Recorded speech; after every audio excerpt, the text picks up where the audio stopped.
اور اعمال سے، ایمان اور اعمال سے، ایمان اور اعمال سے ہے۔ اللہ کی مدد، اللہ کی مدد مال والوں کے ساتھ نہیں، اللہ کی مدد اعمال والوں کے ساتھ، اللہ کی مدد اعمال والوں کے ساتھ۔ سرمایہ وہ نہیں جو موت پہ چھوٹ جائے، سرمایہ وہ جو ساتھ جائے، ساتھ اعمال جائیں گے، ساتھ اعمال جائیں گے۔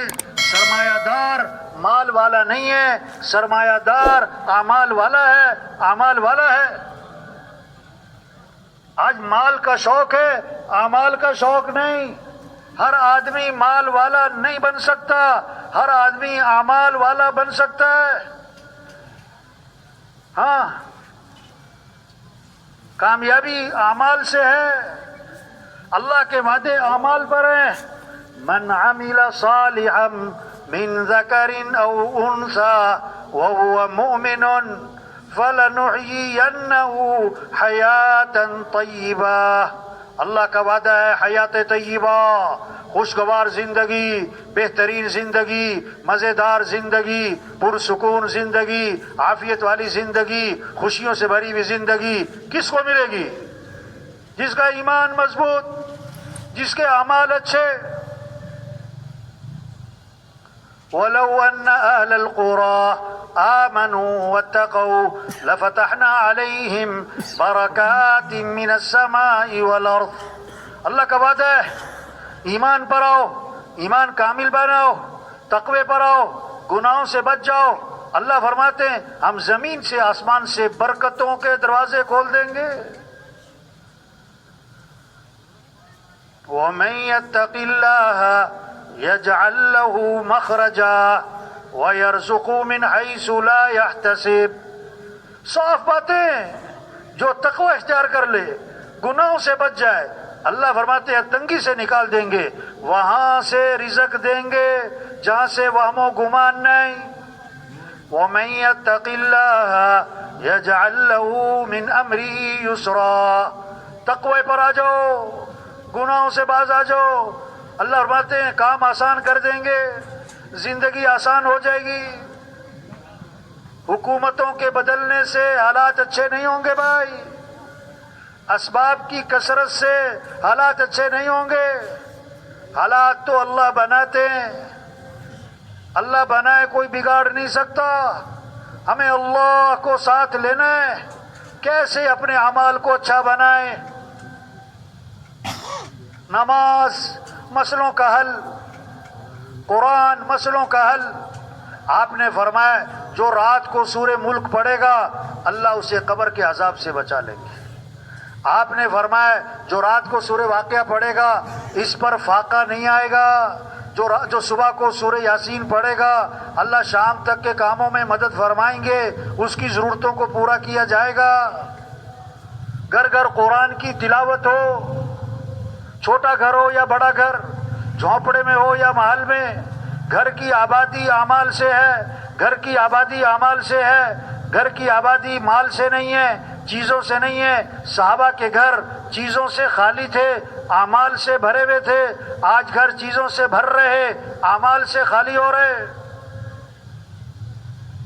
گھروں میں رحمتیں آئیں گی، گھروں میں برکتیں آئیں گی، گھروں میں خیریں آئیں گی جب گھروں میں اعمال ہوں گے۔ حدیث میں آتا ہے جس گھر میں سورہ بقرہ پڑھی جاتی ہے شیطان اس گھر سے بھاگ جاتا ہے، شیطانی اثرات ختم۔ ایک صحابی رضی اللہ عنہ نے رات کو قرآن پڑھنا شروع کیا، ان کا گھوڑا بدکنے لگا۔ گھوڑا کیوں بدک رہا ہے؟ آسمان کی طرف دیکھا، ایک نور ہے،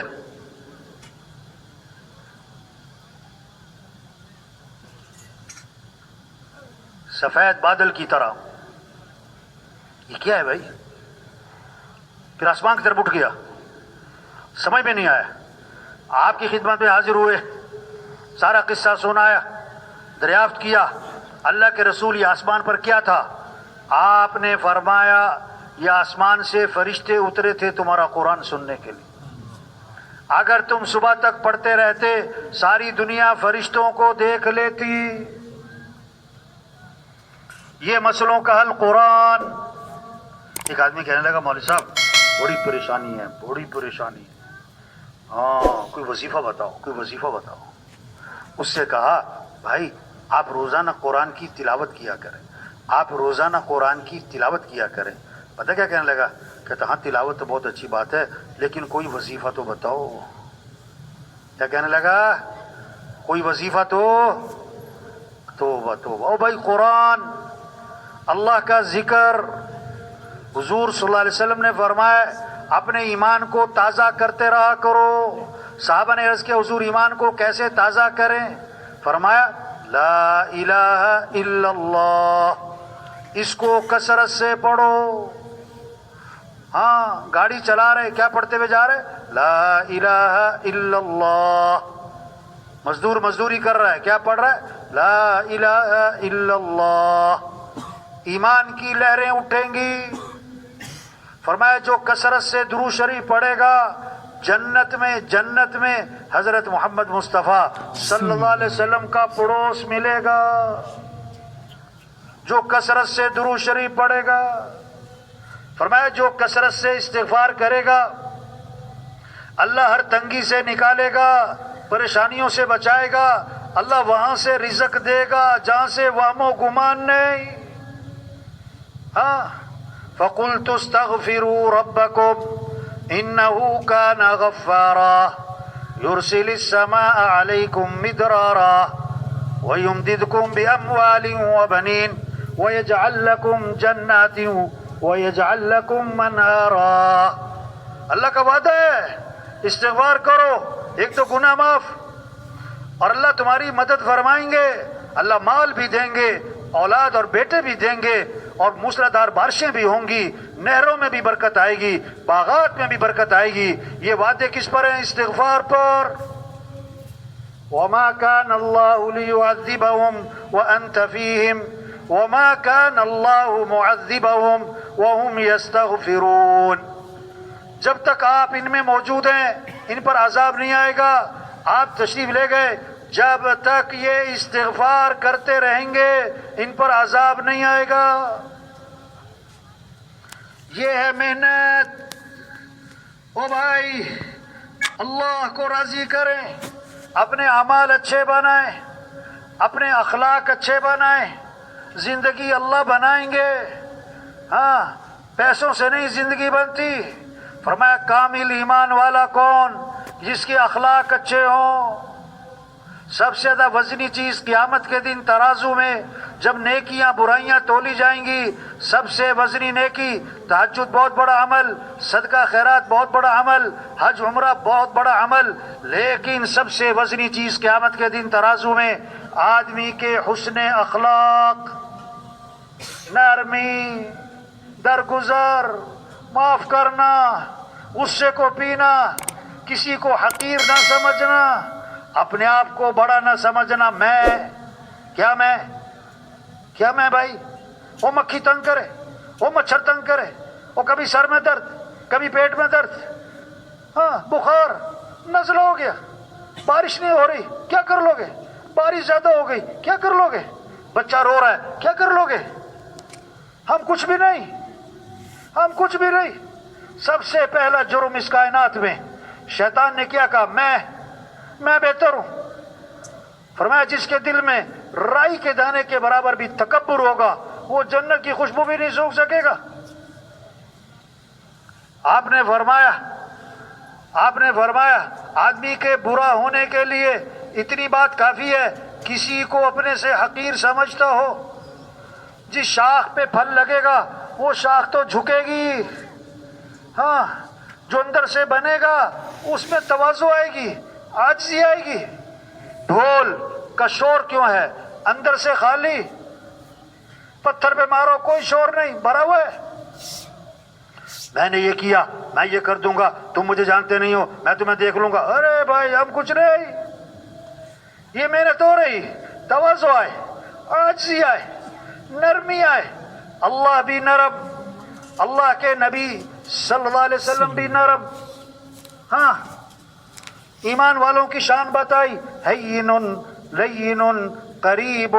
ایمان والا کون؟ نرم مزاج, نرم طبیعت، لوگوں کے قریب، اس سے ملنا آسان. فرمایا جس میں نرمی نہیں اس میں کوئی خیر نہیں. جو نرمی سے محروم ہے ہر خیر سے محروم ہے. زندگی کا مزہ اٹھانا ہے تو معاف کرنا سیکھے بھائی، درگزر کرنا سیکھیں بھائی.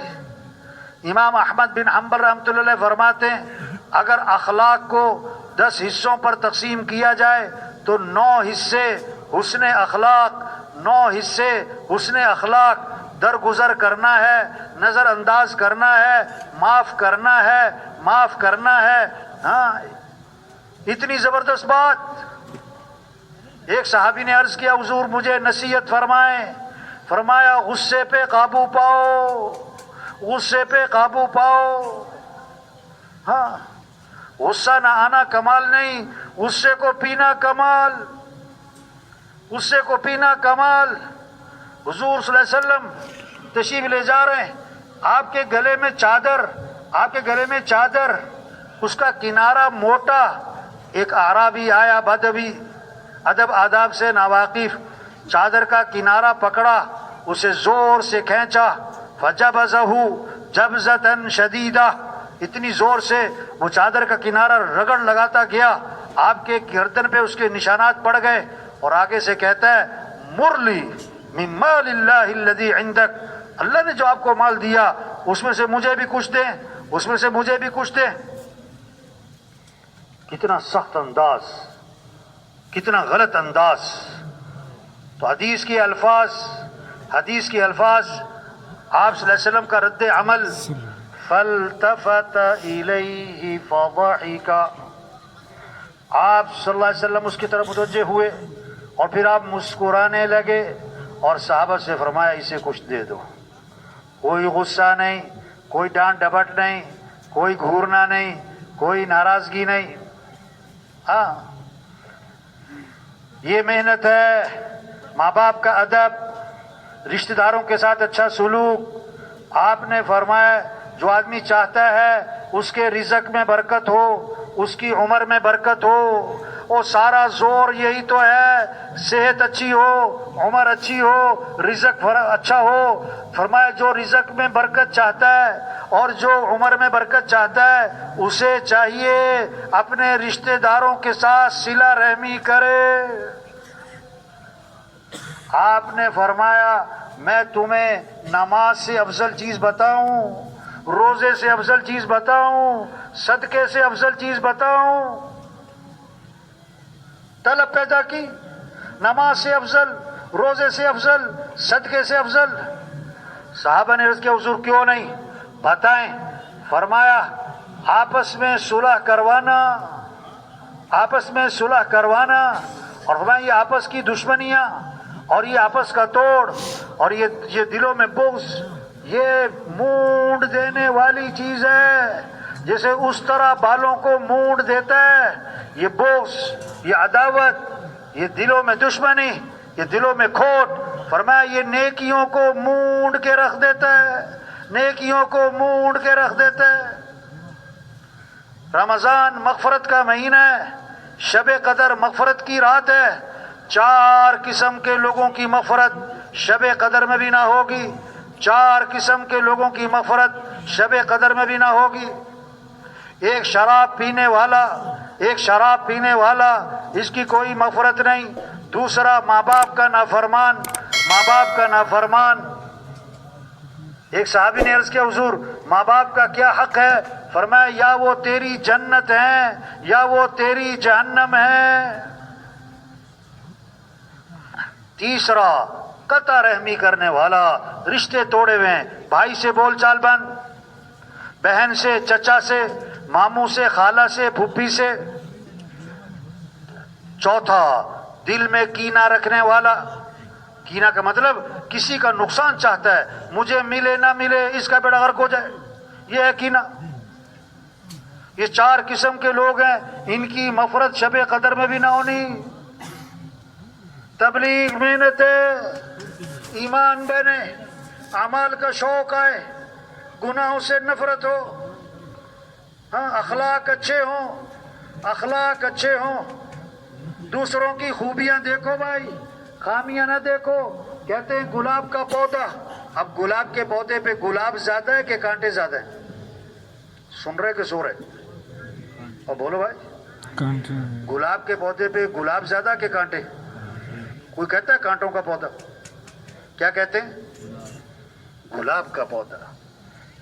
شہد کی مکھی کس پہ بیٹھتی ہے؟ کانٹوں پہ کہ پھول پہ؟ ہاں، عقل مند آدمی پھول توڑتا ہے، کانٹوں سے بچاتا ہے اپنے آپ کو. ہر ایک میں خوبیاں بھی ہیں، ہر ایک میں خامیاں بھی ہیں. اور دوسروں کی خوبیاں دیکھو بھائی، خوبیوں کے تذکرے کرو بھائی. ہمارے عائشہ فرماتے تھے جس آدمی میں جو خوبی نظر آئے اس خوبی کی وجہ سے اگر اس سے محبت کرو گے اللہ وہ خوبی آپ کو بھی نصیب فرمائیں. اگر کسی میں کوئی عیب نظر آیا اور اس عیب کی وجہ سے اسے عار دلائی، طنز کیا، تانا مارا، شرمندہ کیا، تو مرنے سے پہلے پہلے یہ اس عیب میں خود مبتلا ہو جائے. ہاں، اخلاق اچھے ہوں، کمائیاں پاکیزہ ہوں. حضور صلی اللہ علیہ وسلم نے فرمایا ایک حرام کا لقمہ ہے 40 دن تک دعائیں قبول نہیں ہوں گی. بیت اللہ کا غلاف پکڑ کر چیخ رہا ہے یا رب یا رب. اللہ فرماتے دعا کہاں سے قبول کروں؟ کھانا تو حرام، پینا تو حرام، لباس تو حرام. ایک صحابی نے عرض کیا حضور مجھے ایسا عمل بتلائیں میں مستجاب الدعوات بن جاؤں، میری ہر دعا قبول ہوا کرے. آپ نے فرمایا اپنی کمائی کو پاکیزہ بنا لو، تمہاری ہر دعا قبول ہوا کرے گی. کسی کا حق نہ دبانا، کسی کا حق نہ دبانا. ہاں، آپ کے پاس جنازہ لایا گیا، آپ نے فرمایا اس مرنے والے نے لوگوں کے پیسے تو نہیں دینے، اس کے ذمہ قرضے تو نہیں ہیں؟ جواب ملا حضور سے قرضہ دینا ہے. آپ نے فرمایا میں اس کا جنازہ نہیں پڑھاؤں گا. آپ نے آسمان کی طرف نگاہ اٹھائی، یہ ہاتھ یوں ماتھے پہ رکھا، فرمایا کہ سبحان اللہ کیا سخت چیز نازل ہو گئی. صحابہ گھبرا گئے. ایک صحابی نے ہمت کر کے پوچھا اللہ کے رسول کیا سخت چیز نازل ہوئی؟ فرمایا جبریل علیہ السلام آئے، مجھے بتلا گئے اگر کوئی آدمی اللہ کے راستے میں جائے اور شہید ہو جائے اور پھر زندہ کیا جائے اور پھر شہید ہو جائے، اگر اس کے ذمے قرضہ ہے جب تک اس کا قرضہ ادا نہیں ہوگا مغفرت نہیں ہوگی. جب ایمان بنے گا، جب اللہ کی عظمت دل میں آئے گی، جب آخرت کی فکر آئے گی، پھر آدمی کسی کا حق نہیں دبائے گا، پھر جھوٹ نہیں بولے گا. ایک صحابی نے عرض کیا حضور مسلمان بزدل ہو سکتا ہے؟ فرمایا ہو سکتا ہے. حضور مسلمان بخیل ہو سکتا ہے؟ فرمایا ہو سکتا ہے. حضور مسلمان جھوٹ بول سکتا ہے؟ فرمایا نہیں نہیں، ایمان والا جھوٹ نہیں بولا کرتا. ایمان